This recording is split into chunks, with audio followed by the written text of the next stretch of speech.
Kurukanfuga in Mali, Kurukanfuga in Guinea, Kurukanfuga where exactly, there is already a sort of conflict, about this. C'est trois chartes que nous avons, que nous confondons allègrement en disant charte de Kurukanfuga, sans pour autant faire la distinction. D'accord. Et si on ne réussit pas à le faire, difficilement on pourra s'en sortir. What we can really understand on the spot for these three charters, different charters.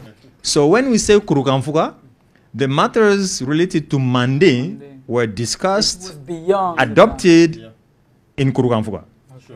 But at the same time, the matters related to the Mali Empire were also discussed, adopted, voted, amended, handled in Kurukanfuga. Why up to now, students or we young generation, we are not aware, we didn't learn from those histories. What was the really matter? So number one is that when people are busy, like you say, chasing money, trying to survive, they may not necessarily pay attention to the details of our own history. That's number one.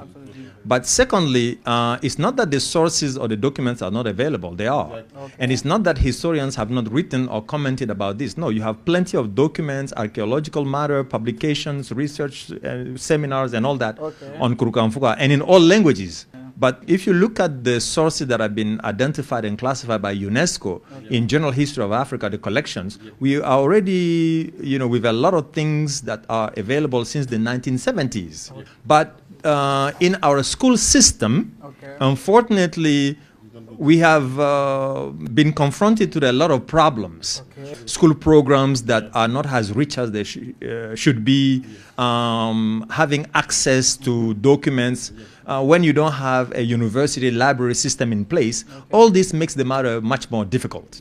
Parlons en gros de la schématisation, sinon du corps même, de la forme de la charte de Kurukanfuga. Qu'est-ce qu'on peut retenir par rapport à la configuration des différentes chartes? Vous savez, c'est un peu délicat parce que le XIIIe siècle est différent du XXIe siècle. Absolument. Ce qui était une réalité au XIIIe siècle ne l'est plus au XXIe siècle. Regardez, le gros problème que nous avons aujourd'hui, c'est parce que notre constitution de 92 est la pâle copie de la constitution du 4 octobre de 1958, qui a été taillée sur mesure pour le général de Gaulle.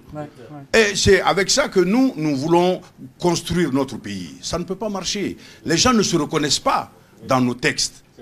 Et pour cela, il faut faire appel à ceux qui ont la maîtrise de ces valeurs sociétales-là. Mais en son temps, il y avait ces grands experts qui étaient là, des grands acteurs culturels, qui étaient des grands patriotes en son temps. Mais qu'est-ce qui n'a pas marché? Tous ces experts dont tu parles, est-ce que l'un d'eux a lu, ne serait-ce que l'une de ces chartes de Kurukanfuga? Aucun. Je mettrai ma main au feu, aucun ne l'a lu. Mais tout le monde dit, bon, Kurukanfuga. Mais qu'est-ce qu'il y a dans Kurukanfuga là? Quand tu veux accéder au pouvoir, l'accession au pouvoir d'abord, il n'est pas donné à tout le monde d'accéder au pouvoir. Mais on a dit, pour accéder au pouvoir, c'est une question d'honneur.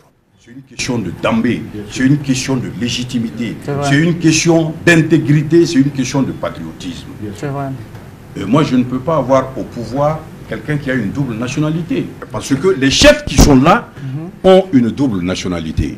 Et quand tu as une double nationalité, ce que tu signes, tu défends partout, en tout lieu, en toutes circonstances, les intérêts du pays dont tu as pris la nationalité.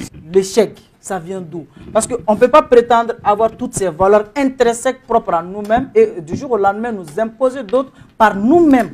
Donc d'où vient l'échec? D'où vient l'échec en un mot? L'échec vient du fait que nous avons subi deux colonisations. D'accord. La colonisation arabe, que les gens ont tendance à négliger, et une autre colonisation qui est venue beaucoup plus brutalement. Elle est venue foutre en l'air toute la base sociale de nos communautés.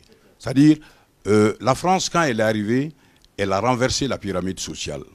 La France, quand elle est arrivée, elle a tout balayé, elle a tout détruit chez nous pour pouvoir implanter la société occidentale chez nous. Et nous qui sommes allés à l'école du blanc, nous avons commencé à rejeter tout ce qui était valeureux de chez nous. On ne parlait même pas nos langues. Il y avait le symbole. Quand tu parlais ta langue, on te donnait le symbole. Donc, l'homme blanc nous a colonisés dans la tête. On ne se reconnaît plus africain, on ne se reconnaît plus français, et on est entre les deux eaux et on ne sait pas où aller. C'est un peu ça la difficulté. Donc, il faut que On dit qu'on est décolonisé, on est décolonisé. On est indépendant, on est indépendant. Mais dans nos têtes, nous ne sommes pas encore décolonisés. Est-ce que cette charte peut nous aider à nous reprendre? D'accord, allez-y. La charte, elle peut nous aider à nous reprendre. Parce que tout ce qui est compris dans la charte, si nous réussissons à les mettre en valeur, vous allez voir que nous allons reconstituer notre société comme elle se doit et selon l'attente du peuple malien. Est-ce qu'on doit faire preuve de mea culpa pour reconnaître que nous-mêmes on a tort? Mais à qui est-ce qu'il faut imputer la faute? Non, le mea culpa c'est nous. Il y a une chaîne qui s'est brisée quelque part. Ce que nous, nos parents nous ont transmis comme valeurs sociétales, nous n'avons pas su les transmettre à nos enfants. D'accord. C'est à partir de là que la chaîne s'est rompue. Okay. Moi, je n'accuse pas je nous accuse, nous. D'accord. Aujourd'hui, quelle est la famille où on mange le taux? Pourtant, Ça le taux, non, le taux, c'est notre alimentation de base. Ouais. Mais les enfants n'aiment pas le taux. Quelle est la famille où on mange le nyenyenkini? Où est la famille où on mange le chaud? D'accord. Quelle est la famille où on mange, excusez du peu, le nyugubalayele? Mais voilà des choses qui nous appartiennent. C'est ce que Thomas Sankara a dit. Applaudissements pour lui. Thomas Sankara a dit que l'impérialisme, c'est dans nos assiettes. Absolument. Ce n'est pas une question de mea culpa ou d'échec à mon niveau. D'accord. C'est de comprendre simplement que l'histoire est faite de dynamiques sociales, politiques, économiques, etc., qui sont en contradiction. My mother, they will know our values. They will farm. They will fish. They will grow livestock. They will travel to live. In our family, we prefer death to shame. My mother. Okay, sorry, today for our today topic, we have modal verbs and equivalent. And then for the modal, we take the example. We say modal is deriving from Latin. The origin is Latin, that means modus. Modus equivalent in English is mood.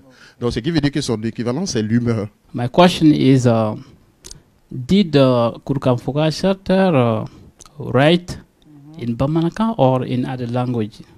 Okay. So, what was the language that they wrote this language, this charter? Kurukanfuga a été élaboré en Mandinka.